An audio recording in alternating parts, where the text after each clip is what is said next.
Hi, hello all. Welcome to Simple Max Magic Tamil. இன்னைக்கு நம்ம simple interest compound interest problem பார்த்துட்டு இருக்கோம். Next question. The simple interest on a certain sum of money for 2.5 years at 12% per annum is rupees 40 less than the simple interest on same sum for 3.5 years at 10% per annum.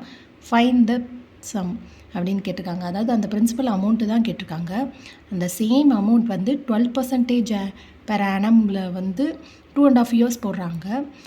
அதே amount வந்து 3.5 years 10% per annum போடுறாங்க. இந்த 3.5 years 10% per annum போடுறது வந்து 2.5 years விட rupees 40 less than இருக்குது. அந்த principal amount தான் கேட்குறாங்க. PNR by 100 தான் simple interest formula.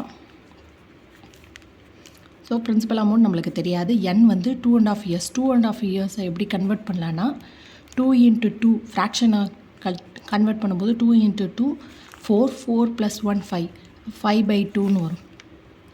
5/2 into R வந்து 12% divided by 100 is equal to P into 3.5 years. இதே போடும்போது 3 2s are 6 6 plus 1 7 7/2ன்னு வரும். 7/2 into 10 divided by 100 minus 40. இப்போ 40 ஒன் சைட் கொண்டு வந்துடுவோம். பேலன்ஸ் எல்லாம் ஒன் சைட் கொண்டு வரும்போது P into 7/2 into 10 divided by 100 minus P into 5/2 into 12 divided by 100.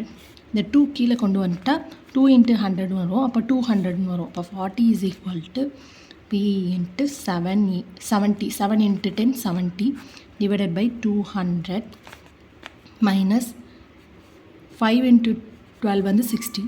அப்போ P into 60 divided by 200. இப்போ டினாமினேட்டர் காமனாக இருக்குது 200. 70P minus 60P is equal to 40. இப்போ இதை இங்கே கொண்டு வந்தோன்னா நம்மளுக்கு வந்து 40 into 200 is equal to 10P.